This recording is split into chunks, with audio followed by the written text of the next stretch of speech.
আসসালামু আলাইকুম প্রিয় শিক্ষার্থীরা, আশা করি তোমরা ভালো আছো। আমি আল্লাহর রহমতে অনেক ভালো আছি।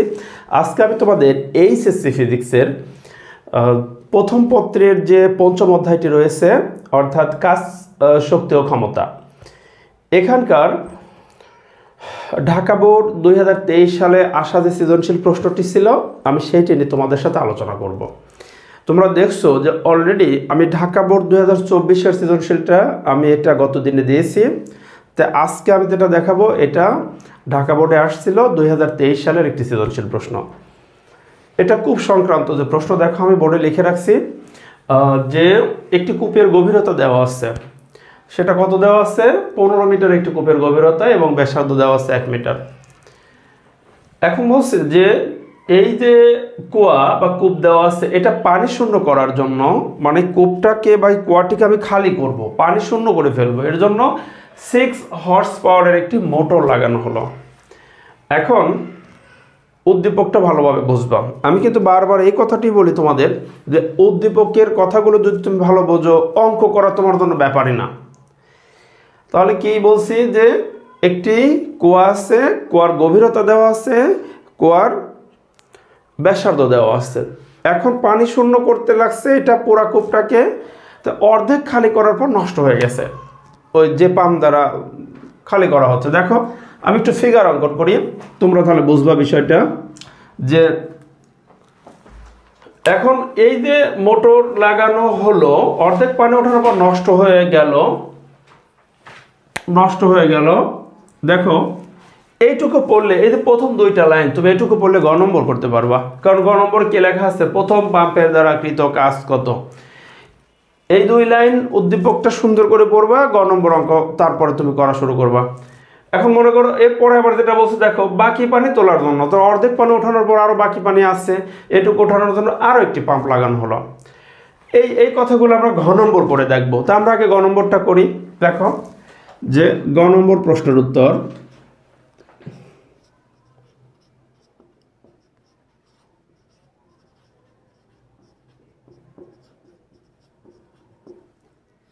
ওকে। তাহলে দেখো যে একটা, আমি তোমাদের বোঝানোর জন্য একটা কূপ আঁকাই।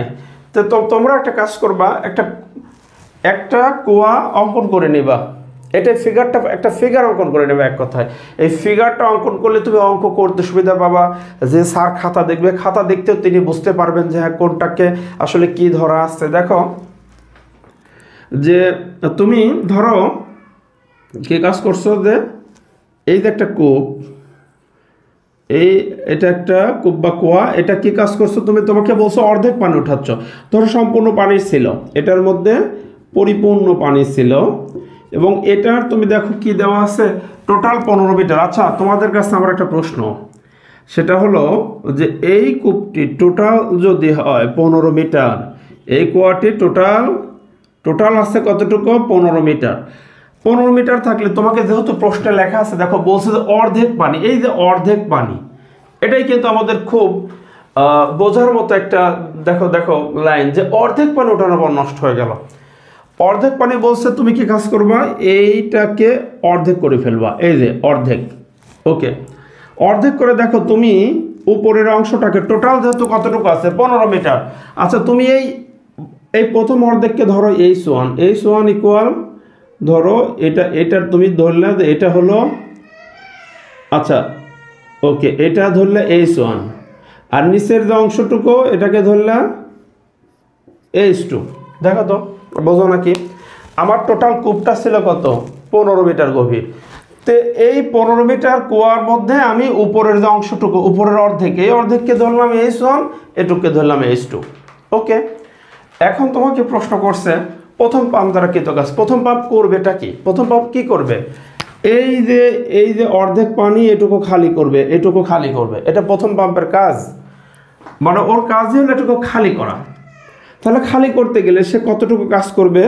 সে কাজ করবে, আমরা জানি ডাব্লিউ ইকুয়াল, দেখো প্রথম পাম্পের ক্ষেত্রে তুমি ধরো গ নম্বর শুরু করছো, তো এটা তুমি যা করতেছো গ নম্বর, সেটা হলো প্রথম পাম্পের দ্বারা কৃত কাজ। তাহলে এই যে প্রথম পাম্পের ক্ষেত্রে যে কাজটা তুমি করবা, প্রথম পাম্পের ক্ষেত্রে, আচ্ছা প্রথম পাম্পের ক্ষেত্রে ডাব্লিউ অর্থাৎ কৃত কাজ, এটা কি হবে? mgh, এই যে কাজের সূত্র খুব সহজ, mgh। তাহলে এমটা কি এখানে, এই যে W = mgh, এই সূত্রের এম কি? এম হলো উত্তোলিত পানির ভর, অর্থাৎ যে পানিটুকু তুমি উত্তোলন করবা, কতটুকু উত্তোলন করবা? অর্ধেক পানি, অর্ধেক পানি। এই যে কূপের অর্ধেক যতটুকু পানি হয়, এই পানিটুকের ভর কতটুকু? এটাই হলো এম।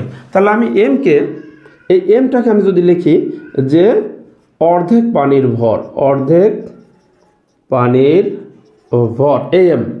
আচ্ছা, এইচটা কি? mgh এর এইচটা কি? এই এইচটা আসলে তুমি কি দিবা? এইচ হলো, এটাকে বলা হয় ভর কেন্দ্রের সরণ বা গড় সরণ। এই এইচটা হলো গড় সরণ। সেটা কি একটু পরে আমি তোমাদের দেখাচ্ছি যে এইটা কি। এই গড় সরণ আমরা কি কাজ করব, গড় সরণটা বের। আচ্ছা, আমি একটু তোমাদের তারপর আইডিয়া দেই। গড় সরণটা কি? তুমি যতটুকু পানি উঠাবা, যতটুকু, কতটুকু পানি উঠাবা? অর্ধেক, অর্ধেক। এই যতটুকু পানি উঠাবা তার ভর কেন্দ্র কোথায়? এই ভর কেন্দ্র মিডিল পয়েন্ট, অর্থাৎ তুমি এইটাকে আবার দুই ভাগ করবা। দেখো, তুমি যেহেতু অর্ধেক পানি উঠাচ্ছ, এই অর্ধেককে আবার দুই ভাগ করলে এই দেখো এই মিডিলে, এটা হলো ভর কেন্দ্র। তাহলে ভর কেন্দ্রের সরণ, অর্থাৎ এই যে এটুকু কতটুকু হয়, ঠিক আছে? অর্থাৎ তুমি কি কাজ করবা? এই এইচটা আসলে হবে কি, দেখো এইচটা আসলে হবে, এই এইচটা হবে এই অর্ধেকটুকু কত ছিল? দেখো পুরোটা যদি হয় 15, অর্ধেক ছিল 7.5, তাহলে দেখো এই এইচটা আসবে আসলে h1/2। এই h1কে দেখো তো, এই h1কে আমি কি, এই ভর কেন্দ্র মানে কি, h1কে আমি দুই ভাগ করছি, এই যে h1/2। তাহলে তুমি কি কাজ করবে? এই মিডিল পয়েন্ট হবে, পুরোটা যদি হয় h1, উপরের টুকু হবে h1/2। এই যে আসলে এই এইচটা হবে আসলে h1/2। এইটা কত হয় সেটা আমাদের দেখতে হবে। এখন আমরা দেখো যে, তাহলে আমরা এম আর এইচ এই দুটো একটু যদি বের করে আনতে পারি, এখানে বসিয়ে দিলে অঙ্ক হয়ে যাবে। প্রথম কাজ, এমটা বের করে আনি, যে ডাব্লিউ ইকুয়াল, এই যে এম অর্ধেক পানির ভর, আর এইচ হলো ভর কেন্দ্রের সরণ, ভর কেন্দ্রের সরণ। ওকে, তাহলে আমরা এই যে পানির ভরটা বের করে আনি। তাহলে পানির ভর বের করার জন্য তুমি কি কাজ করবা? এই এম বের করার জন্য এম ইকুয়ালস তুমি দেবা যে, তাহলে প্রথম কাজটা কি ছিল? যে আগে এম বের করা, এরপরে এইচ বের করা, তারপর ডাব্লিউ ইকুয়াল mgh। ওকে, তাহলে আমরা এবার একটু সুন্দর করে সাজিয়ে যদি অঙ্কটা করি, তাহলে কেমন হয় দেখো, যে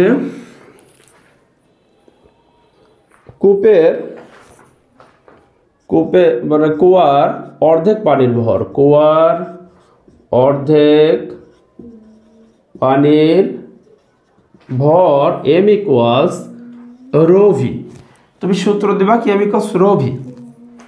আচ্ছা, ভর বের করার জন্য তাহলে এই যে রো, অর্থাৎ তোমরা এই যে এম ইকুয়ালস রো ভি, এটা কিন্তু ঘনত্বর যে থিওরিটা তোমরা দেখছো, এটা ক্লাস 9-10 পড়ছো, যে কোনো বস্তুর একক আয়তনের ভরকে তার উপাদানের ঘনত্ব বলে। ঘনত্ব রো ইকুয়ালস m/v, তাহলে আর গুণ করলে এম ইকুয়ালস রো ভি। তাহলে এই রো, আচ্ছা রো গুণন ভি, ভি হলো যেহেতু কুয়াটা হলো সিলিন্ডার আকৃতির, তাহলে সিলিন্ডার আয়তন নির্ণয় সূত্র কি, পাই আর স্কোয়ার এইচ, পাই আর স্কোয়ার। এইবার এই যে পাই আর স্কোয়ার এইচ, তুমি এইচটা কি দিবা? এইচটা কি? এইচটা হলো যতটুকু পানি উঠাচ্ছ ঠিক সেইটুকের আয়তনটা কত। এই যে তুমি অর্ধেক পানি উঠাবা, তাহলে অর্ধেক পানি যেহেতু উঠাচ্ছ, আমি অর্ধেকের জন্য দেখো অর্ধেকের যে গভীরতা কত ধরে রাখছি, h1। তাহলে এখানে তুমি দিবা পাই আর স্কোয়ার h1, খুব সহজ, পাই আর স্কোয়ার h1 দাও। তাহলে এখন এখানে মান বসিয়ে দাও, রো কত? রো হলো 10 কিউব মানে 1000, পাই হলো 3.1416। এরপরে আর এর ভ্যালু কত দেখো, দেওয়া আছে যে ব্যাসার্ধ 1 মিটার। তাহলে ব্যাসার্ধ তুমি 1 মিটার 1 স্কোয়ার গুণন h1টা কত? আমাদের টোটাল ছিল 15 মিটার, তাহলে h1টা আসলে কত আছে? 7.5। এখন এটা তুমি গুণ করো কত আসে, ক্যালকুলেটরতে গুণ করো। 1000 গুণন 3.1416, এরপর আছে গুণন 7.5, আসছে হলো 23,500 23,562 কেজি পানি এই কুয়ার উপরের অর্ধেকে আছে। ওকে, এবার তোমরা কি কাজ করবা, যেহেতু তোমার এবার লাগবে আবার কি গড়, যে গড় সরণটা অর্থাৎ ভরকেন্দ্রের সরণ। আচ্ছা ভরকেন্দ্রের সরণ,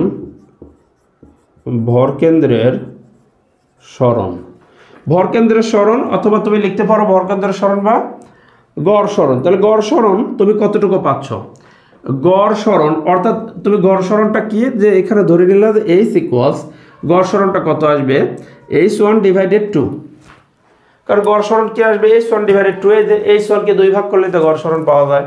তাহলে কত পাওয়া যাচ্ছে, h1 এর ভ্যালু কত, h1 এর ভ্যালু হলো 7.5/2। এটাকে তাহলে তুমি দেখো তুমি গড় সরণটা কি পাচ্ছ, 7.5 কে 2 ভাগ করলে যেটা পাচ্ছ 3.75 এত মিটার গড় সরণ বা ভরকেন্দ্রের সরণ। তাহলে ভরকেন্দ্রের সরণের বেলায় কি কাজ করবা, যতটুকু পানি উত্তোলন করবা, এই যে যেহেতু প্রশ্নে বলা আছে অর্ধেক, এই যে অর্ধেক, এই অর্ধেকের আবার অর্ধেক করবা। এই দেখো এটা হলো ভরকেন্দ্র, তাহলে এইটুকু আছে কত 7.5, তাকে আবার 2 দিয়ে ভাগ দিলে কত হয় 3.75, এইটাকে বলা হয় গড় সরণ। তারপর তুমি সবসময় মনে করবা গড় সরণ হলো আমি যতটুকু পানি উত্তোলন করব তার মিডিল পয়েন্ট থেকে একেবারে কূপের উপর পর্যন্ত, ঠিক আছে।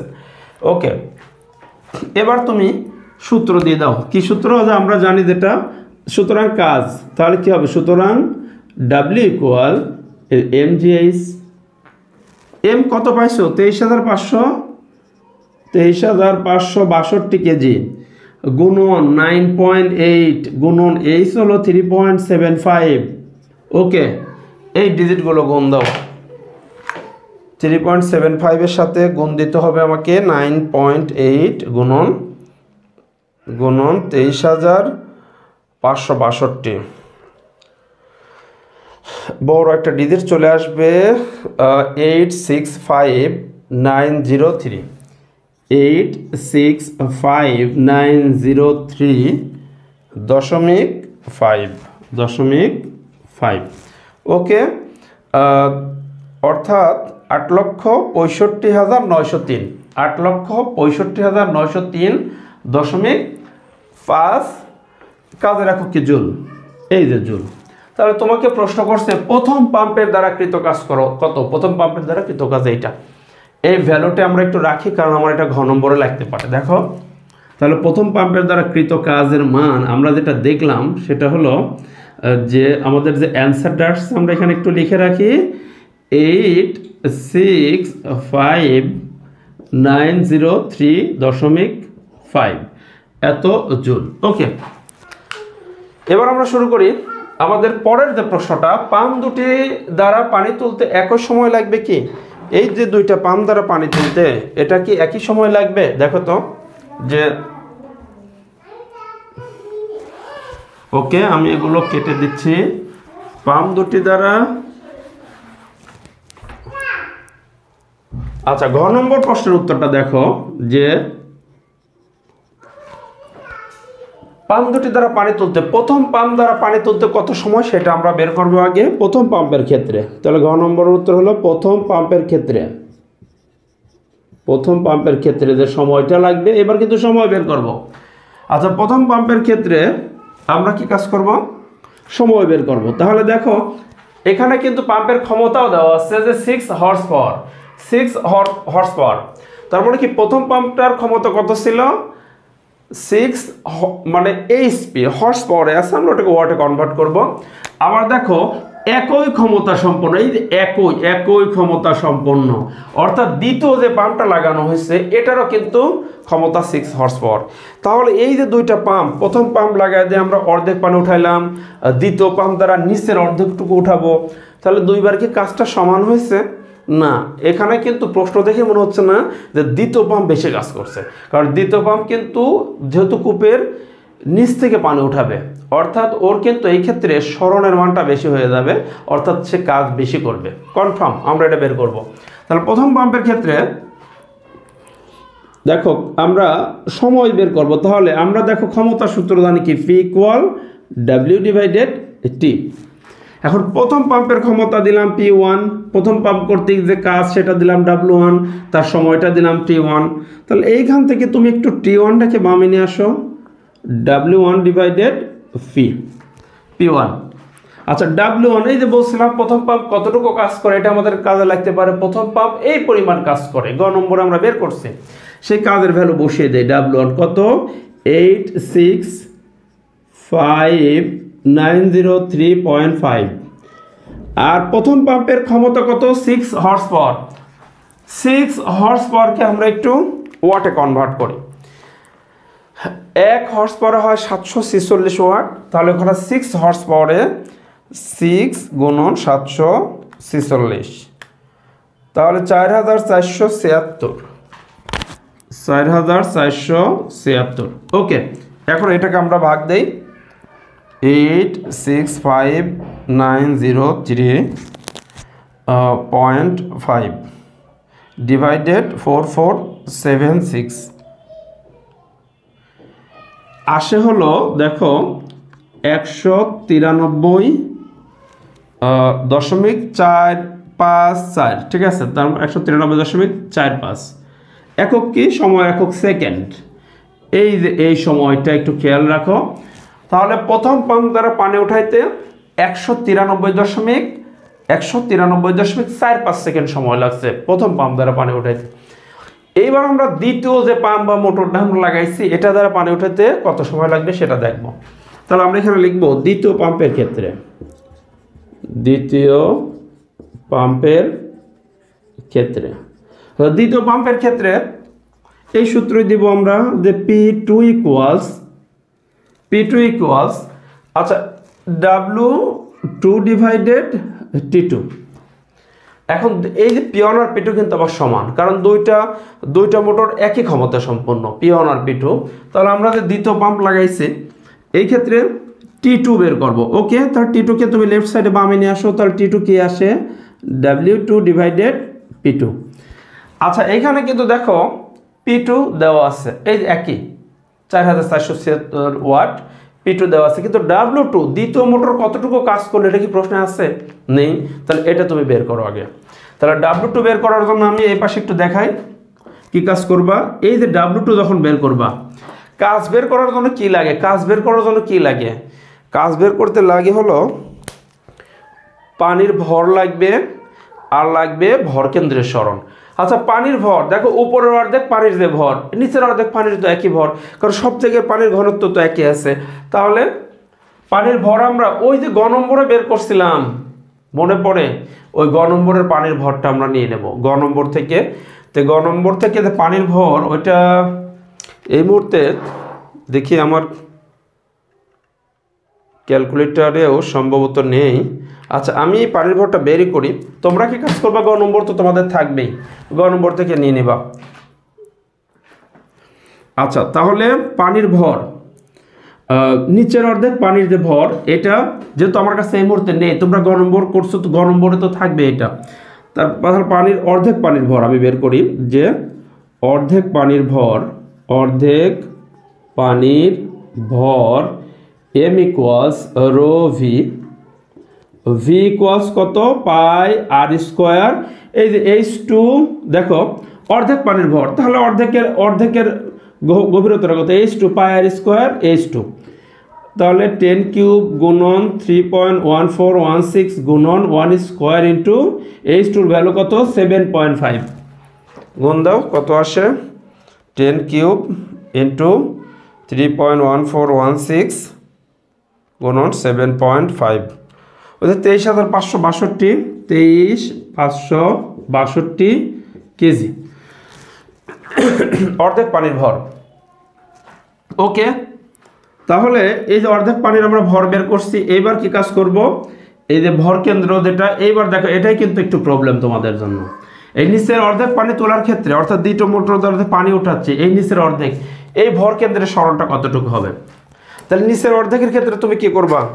এই মুহূর্তে তোমার কিন্তু উপরের অর্ধেক খালি হয়ে গেছে। ওকে, তাহলে এই উপরের অর্ধেক কিন্তু খালি, এটুকু খালি। ওকে, এখন নিচের অর্ধেক পানি আছে, তাই না?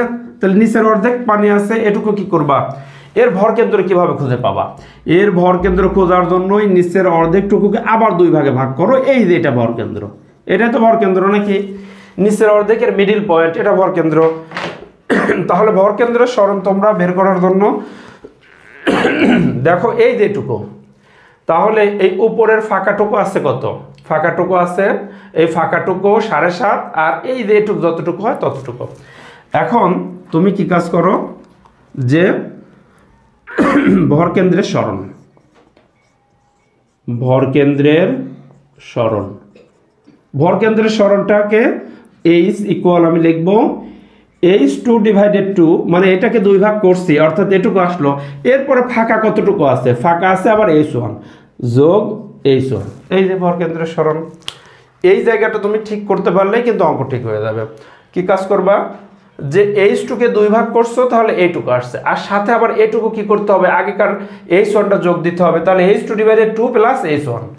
ওকে, এখন এখানে তুমি দেখো কত আসে। h2 ডিভাইডেড 2, h2 মানে হলো 7.5, তাহলে 7.5 ডিভাইডেড 2 প্লাস এটুকু উপরেটুকু কত? 7.5। তাহলে রেজাল্ট আসে দেখো 7.5 ডিভাইডেড 2 3.75 যোগ 7.5 11.25। এই যে রেজাল্ট চলে আসলো 11.25 মিটার। এটা হলো ভর কেন্দ্রের সরণ। এবার তুমি কাজ দেখো, T2 সমান কি? W2 divided P2। W2 হলো mgh, তাহলে m ঠিক আছে, g এইচটা কি হবে? এই যে mgh, ঠিক আছে, দাও ডিভাইডেড P2। এখন তুমি মান বসিয়ে দাও। m কত? পানির ভর 23,562, আমি এখানে একটু কেটে দিচ্ছি। হ্যাঁ, m 23,562 গুণন 9.8 গুণন h, ভর কেন্দ্রের সরণ পাইছো কত? 11.25। 11.25 বসিয়ে দাও, 11.25 ডিভাইডেড P2 কত? এই যে একই তো, 4 4 7 6, 4 4 7 6, ক্যালকুলেশন করো কত আসে?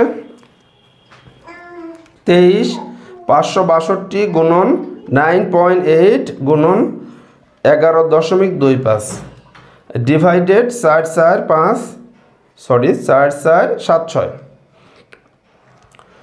আসে টোটাল 580.36। ওকে, তাহলে আমরা এই যে সময়টা পাচ্ছি কত? সময়টা আসলে পাচ্ছি হলো, তোমাদের দেখা যাবে কিনা ওখান থেকে দেখো, দেখা যাচ্ছে না সম্ভবত। তাহলে আমি একটু T2-র ভ্যালুটা এই যে উপরে লিখে দেই। তাহলে T2 তুমি কত পাচ্ছ? 580.36 সেকেন্ড। এই যে দ্বিতীয় মোটর দ্বারা পানি তুলতে 580 সেকেন্ড, 580 সেকেন্ডের একটু বেশি, 580.36 সেকেন্ড সময় লাগবে দ্বিতীয় মোটর দ্বারা পানি তুলতে। আর ওই যে প্রথম মোটর দ্বারা পানি তুলতে কত সময় লাগবে? 193.45 সেকেন্ড। এখন তুমি দেখো যে অবশ্যই কি দ্বিতীয় মোটর দ্বারা পানি তুলতে বেশি সময় লাগবে, কারণ এখানে 580.36 আর প্রথম মোটর 193.45। তো তোমাকে কি প্রশ্ন করছিল? পাম্প দুটি দ্বারা পানি তুলতে একই সময় লাগবে কি না? পাম্প দুটি দ্বারা পানি তুলতে একই সময় লাগবে না, বরং দ্বিতীয় পাম্প দ্বারা পানি তুলতে বেশি সময় লাগবে। ঠিক আছে, অর্থাৎ তুমি দেখো পাচ্ছ 580.36, যা কি 193.45 সেকেন্ডের চেয়ে বেশি। ওকে, তো আশা করি তোমরা আজকের অঙ্কটি বুঝতে পারছো। তোমাদের শুভকামনা এখানে সমাপ্ত করছি। আল্লাহ হাফেজ, আসসালামু আলাইকুম রহমতুল্লাহ।